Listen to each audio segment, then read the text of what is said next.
Hi, it's Russ from Pro Tools Expert, and we're starting a new series that we're going to intersperse between other videos, and that's a Back to Basics series. People have asked us about, can we go right back to the beginning of some stuff? And so what we're going to do is we're going to go through the plugins within Pro Tools and go right back to basics. And these are the plugins that come with Pro Tools. And a thing that a lot of people say, and we agree, is that you can get great mixes in Pro Tools using the plugins that are supplied. And for some people, it's probably just a case of understanding how they work and what you get with them. So a good place to start right at the very beginning is I've got a drum mix here, and the only EQ I'm using is I am using the one band EQ. So we're really going to basics here.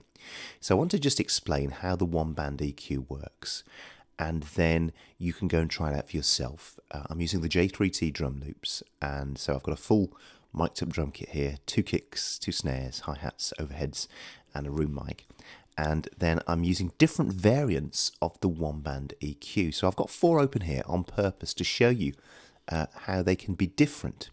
And that's because you can have different types, if you see down in the bottom here. So in this particular instance, I'm using a low pass. And what low pass means is exactly what it says, the low pass is through. So if I start to move this here, go further down, then anything above this line is disappearing. It's basically acting as a filter. Synthesizers have them as well. And I know some pretty well-known people, well-known mixers. I know Dirk over at Plugin Alliance.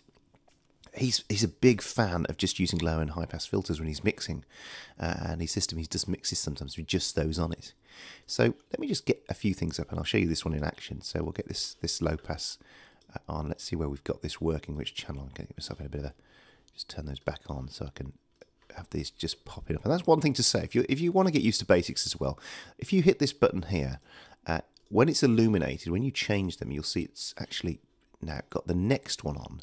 But if you turn it off, when you then instantiate another plugin, then the next plugin actually appears above it, so you can have 2 or 3 plugins open at the same time. So quite a handy thing to have. So I'm just going to go in and find us the high pass. I put that, which there we go. Let's show you this in action on the hi-hat. So I'm just going to turn off the one below. It's already bypassed, and bypass this one first. Turn these up a bit. And you can hear straight away. So what a high pass does is to say, that lets the highs through. Cuts off the lows, and the more you move it up, more of the sound disappears. You hear that? And so we use it on synthesizers a lot when we're using subtractive synthesis. Then we have this thing called the Q, and the Q will appear in quite a few of these different types of EQ. And what the Q does is it tells you how basically extreme the difference will be. So we can have 6 dB per octave. So it's a much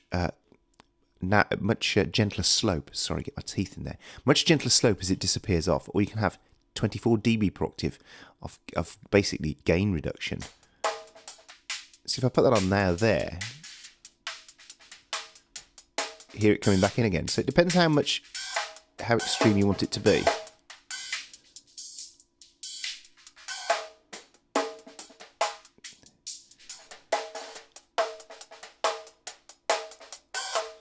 So let me now find our low pass wherever I put that, which I've got it here on this room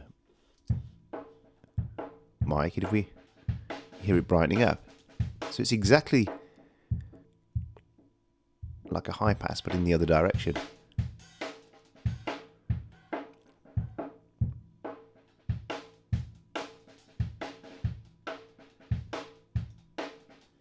In some ways, a very similar one, but actually this is, so passes are basically, they reduce, you can't boost with passes, they're low pass or high pass.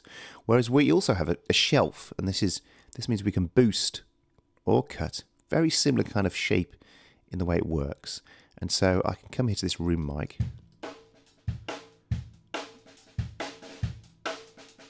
And what a shelf does basically is it boosts it and just keeps on boosting effectively, depending on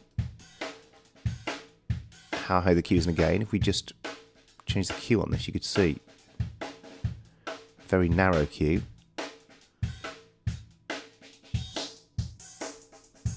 Or very wide one.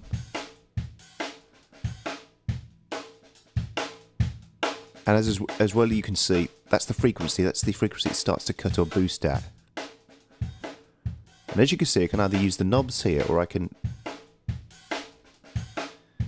just use the mouse and move it around. Now the cool thing is as well, is depending on where you grab on the screen here, it does different things. If I grab the nodule, that's changing the gain. And the frequency, if I grab inside the colour, that changes the Q. Now while we're talking about cut and boost, there is a popular consideration when it comes to using EQ. And a lot of people suggest you use wide bands for boosting and narrow bands for cutting. That's what a lot of people feel is an appropriate way of doing. But of course there are no rules in sound. But if you're new to it, then you might want to try that. And a lot of us do subtractive mixing when it comes to EQ. What we do is we basically cut more than we boost, just to get rid of problem frequencies. So that's a high shelf, and also there's a low shelf. And I think I've got this down here on a kick drum. Now I've got a low peak on a kick drum, but we could have a low shelf instead on that kick drum. So we come to that there.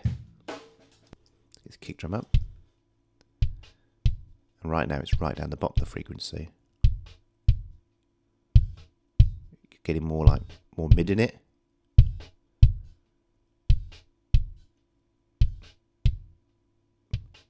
So a low shelf is, again, like a high shelf. It boosts and just carries on boosting down. And just keeps basically going down as far as it will go before you can't hear it anymore. Unless you have a T-Rex in the house that will probably be able to hear that, or a whale. So there we go. There's cut and boost again. Now another important consideration to make when using EQ of any type, or when using any effect, but mainly EQ, is effectively what an EQ is. It's a volume control at different frequencies. This is why we have this input section here. What you don't want to do, you don't want any clipping coming in or clipping going out. And depending on how you use EQ, sometimes you'll start to get clipping either on the channel itself or within the plugin. So we can use this here to either make sure there's not any clipping coming in, or definitely make sure there's no clipping going out. So there we are. That's the low shelf. So let's now find in some ways, here's the peak one, and this is on a snare. Now what we have with peak, as you can see, it's peaking like a mountain. That's the best way to think about it. Now these are very useful when you want to start cutting. As I say, what you can do is some very narrow band stuff. You're going to get in the middle of that colour and make that really narrow and get really forensic.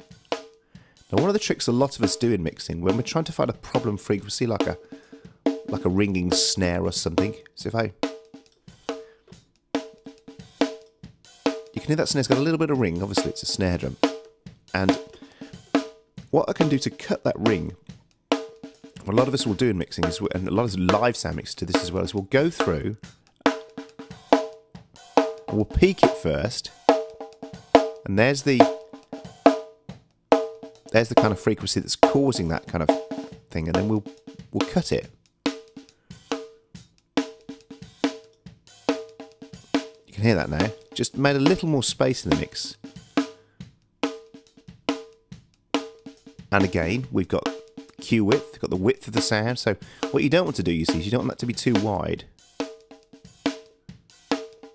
And you don't want it to be too narrow. So it's a case of just going through and finding it, and then cutting it a bit. Then on the snare bottom, I've got it working in the other direction.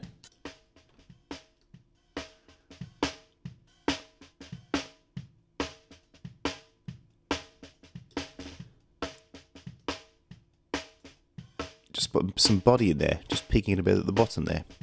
So as I say, we have 6 variants. We have high pass, and then we've got notch is the other one, the final one to show you. Notch again is a cut frequency, and I could have used the notch instead of the peak on this snare here, because notch does exactly that. We could come here, and we could have come here and just done that, but as you can see, we have no gain variation. It literally is a forensic tool for cutting things out. You change the filter size, but you can't actually change the amount that it works, and the amount is the gain here. So that's why it was better for me, and that's why I made that choice. I didn't want to go completely extreme. I just wanted to dip it a bit. So that's all been done with one band EQ. So put the whole kit back in now.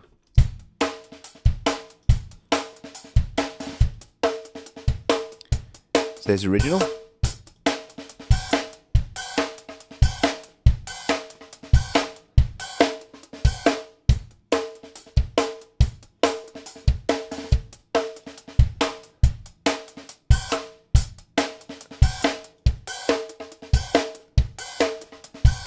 Then just a bit of mixing now.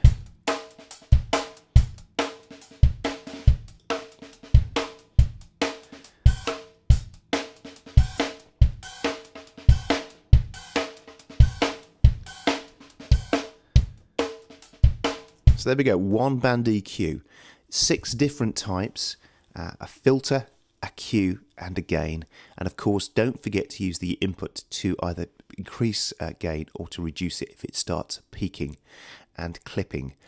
There we go. I hope that's been a help if you're just getting into mixing and just getting into Pro Tools. We'll be showing you some more back to basics with compressors, with the 7-band EQ, and with all the stuff that comes with Pro Tools. Thanks for watching, and I'll see you again soon.